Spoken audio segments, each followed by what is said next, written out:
बच्चों question number 10 11 के बाद आपके पास क्वेश्चन नंबर 12 है। 12 क्वेश्चन में देखिए आपको डबल इंटीग्रल दे दिया हुआ है R square cos theta D R D theta दे दिया है। पहले आप लोग एक्स वाई की फॉर्म में इंटीग्रल कैलकुलेट करते थे, अब आर और थीटा की फॉर्म में दे दिया है। आर और थीटा की फॉर्म बेसिकली आपके पास पोलर फॉर्म होती है। जब मैं इससे रिलेटेड नेक्स्ट क्वेश्चन करवाऊंगी तो मैं आपको बताऊंगी क्या पोलर फॉर्म होती है, कैसे चेंज करते हैं। अभी देखिए फिलहाल उन्होंने आपको लिमिट्स वगैरह भी दे दी हुई है। एक फंक्शन थीटा वाला दे दिया, आर दे दिया, आपसे कहा है आर के रिस्पेक्ट से इंटीग्रल लेना है और थीटा के रिस्पेक्ट से लेना है। जब आपने आर के रिस्पेक्ट से बच्चों इंटीग्रेशन करनी है, कोस थीटा कांस्टेंट है एज इट इज आ जाएगा, आर के ऊपर इंटीग्रेशन रूल लगेगा, पावर रूल लगेगा, आर की पावर में एक चीज़ ऐड होगी डिवाइड होगी, अपर लिमिट पुट करोगे, लोअर लिमिट पुट करोगे, सिंप्लीफाई कर दोगे, उसके बाद कांस्टेंट बाहर मूव करवा दोगे। अब थीटा के रिस्पेक्ट से इंटीग्रेशन करनी है, कोस थीटा की इंटीग्रेशन साइन थीटा होती है, अपर लोअर लिमिट पुट करोगे, सिंप्लीफाई करोगे तो 8/3 आंसर आ जाएगा। अब ये तो बहुत ईजी क्वेश्चन था। अब उसके बाद नेक्स्ट देखें क्वेश्चन नंबर 13 में भी आपको आर थीटा की फॉर्म में दिया हुआ है, कहा पहले आर के रिस्पेक्ट से इंटीग्रेशन करें फिर थीटा के रिस्पेक्ट से करें। अब देखिए आर के रिस्पेक्ट से जब आप लोग करोगे कोस टू थीटा कांस्टेंट था एज इट इज, जिसके रिस्पेक्ट से इंटीग्रेशन हो रही है उसका इंटीग्रल खत्म हो जाता होता है। आर के रिस्पेक्ट से जब आपने इंटीग्रेशन करनी थी तो इसमें भी पावर रूल लगा, आर की पावर 4/4 आ गया, अपर लिमिट और लोअर लिमिट साथ में आ गया डी थीटा। आपने इसके अंदर अपर लिमिट पुट की 1 माइनस कोस थीटा की पावर 4 और जब जीरो पुट करोगे तब तो पूरी की पूरी टर्म जीरो हो जाएगी। अब देखिए मैं कांस्टेंट को जरा बाहर मूव करवा दिया मैंने। अब यहाँ कोस 2 थीटा था और 1 माइनस कोस थीटा की पावर 4 था। अगर आपके पास 1 माइनस एक्स की पावर 4 हो, इसका फॉर्मूला आपके पास ये होता है 1 minus 4x plus 6x square minus 4x cube plus x की पावर 4। ये फॉर्मूला आपने याद कर लेना है। अब यहाँ पे 1 माइनस कोस थीटा की पावर 4 है, बेसिकली एक्स का रोल यहाँ पे कौन सी चीज़ प्ले कर रही है, कोस थीटा। तो ये वाला फॉर्मूला लगाओगे, जहाँ जहाँ एक्स आ रहा है वहाँ वहाँ कोस थीटा पुट कर दोगे तो उसके रिस्पेक्ट से ये फॉर्मूला बन जाएगा। फॉर्मूला लगाने के बाद देखो बाहर कोस स्क्वायर थीटा था, उसको हर टर्म के साथ 1/1 आप मल्टीप्लाई करोगे। अब हर टर्म के साथ मल्टीप्लाई करने के बाद गौर करो कोस की जो पावर्स हैं वो आपके पास सीक्वेंस से आ रही है 2 3 4 5 6, यानी उसकी इवन पावर्स भी आ रही हैं, उसकी ऑड पावर्स भी आ रही हैं। अब हमारे पास दो फॉर्मूलाज होते हैं, मैंने इसको उस फॉर्मूले में चेंज करने की कोशिश करनी है ताकि मैं इसका डायरेक्ट आंसर बता सकूं कि इस केस में क्या आता है।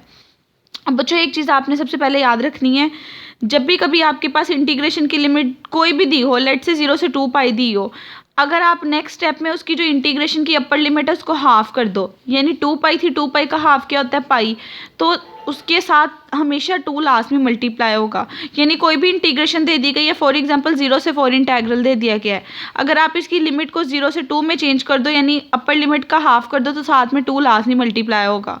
जितनी दफ़ा लिमिट कम करते जाओगे, अपर लिमिट हाफ करते जाओगे, उतनी दफ़ा 2 मल्टीप्लाई होता जाएगा। अब यहाँ पे 0 से 2 पाई था, नेक्स्ट स्टेप में मैंने क्या किया, 2 पाई को पाई में चेंज कर दिया, हाफ कर दिया, इसलिए मैंने 2 साथ में मल्टीप्लाई किया अकॉर्डिंग टू दिस फॉर्मूला। अब मैंने इसकी लिमिट को हाफ क्यों किया है, यहाँ पे क्या ज़रूरत पड़ी है लिमिट को हाफ करने की, उसकी रीज़न ये फॉर्मूला है। हमारे पास एक फॉर्मूला होता है कि अगर कोस की आपके पास ओड पावर आ रही हो और उसकी लिमिट 0 से पाई अप्लाई हो रही हो तो उसका आंसर हमेशा 0 आता है। यानी जहाँ पे भी कोस कोई भी फंक्शन दे दिया जाए और उसकी कोई ना कोई ओड पावर हो, इंटीग्रल 0 से पाई हो, उसको कैलकुलेट करने की जरूरत नहीं है, डायरेक्ट इस फॉर्मूले से उसकी जगह 0 पुट करोगे। अब यहाँ पे बेसिकली 2 पाई आ रहा था सबके साथ, इसीलिए मैंने उसे पाई बनाने के लिए उसकी लिमिट को हाफ किया और साथ में 2 मल्टीप्लाई किया इस फॉर्मूले के अकॉर्डिंग, सब पे अलग अलग लिमिट अप्लाई कर दी। अब अगर आप गौर करो ये भी और टर्म है, ये भी आपके पास और टर्म है, ये दोनों और टर्म है और इसका इंटीग्रल भी 0 से पाई है, क्योंकि इसकी पावर ओड है, आप डायरेक्ट कहोगे इन दोनों का आंसर आपके पास 0 आएगा अकॉर्डिंग टू दिस फॉर्मूला। अब बाकी सारी टर्म्स जो हैं उसमें देखें फिर अगेन उन्होंने क्या किया, पाई पाई जहाँ पे आ रहा था जो रिमेनिंग टर्म थी उसकी लिमिट को फिर हाफ कर लिया, अपर लिमिट को अगेन पाई को हाफ किया, पाई/2 किया तो वो 2 में चेंज हो गई है आपके पास, फिर यहाँ पे 2 मल्टीप्लाई आता गया है। पहले 0 से 2 पाई थी, पहले लिमिट जब हाफ की थी 2 मल्टीप्लाई हुआ था और पाई यहाँ आ गया था। अब अगेन आपने इस लिमिट को हाफ किया है, पाई को हाफ करोगे वो पाई/2 बन जाएगी तो अगेन 2 मल्टीप्लाई हो जाएगा आपके पास। अब इन्होंने अगेन पाई/2 क्यों किया, क्योंकि पाई/2 के रिस्पेक्ट से एक फॉर्मूला होता है, नेक्स्ट हमने इसके ऊपर वो फॉर्मूला अप्लाई करना है, क्योंकि अगर हम इसे वैसे सिंप्लीफाई करने लगेंगे तो ये 3-4 पेजेस का क्वेश्चन बन जाएगा, इसलिए हम इसकी लिमिट को पाई/2 में चेंज करके डायरेक्ट वो फॉर्मूला लगाएंगे। तो देखिए जब आप इसे पाई/2 की फॉर्म में चेंज कर लोगे तो वो 0 वाली टर्म खत्म करने के बाद ये चीज़ आपके पास बन जाएगी। अब आपके पास एक वैलिस फार्मूला होता है, वैलिस फार्मूला आपके पास कोस का होता है, वो आपकी बुक में दिया हुआ, मैं भी फार्मूले की आपको पिक्चर भी बच्चों अलग से पीडीएफ में सेंड की हुई है, सबसे एंड पे आप उधर से देख सकते हो। आप वो वाला फार्मूला यहाँ पे अप्लाई करोगे, आपको फार्मूला दिखा देती हूँ मैं।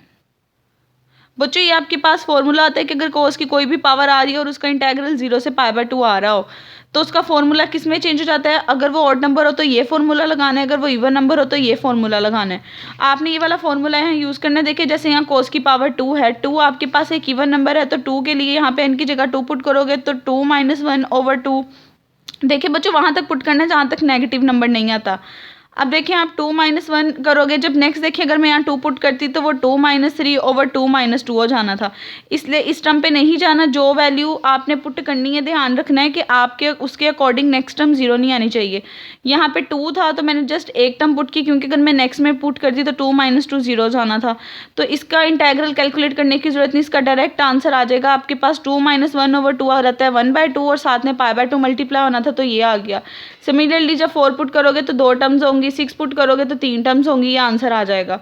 तो इसके रिस्पेक्ट से बच्चों आप सिंप्लीफाई करोगे तो ये आपका आंसर बन जाएगा। यहाँ पे यही फॉर्मूला जस्ट अप्लाई हुआ है।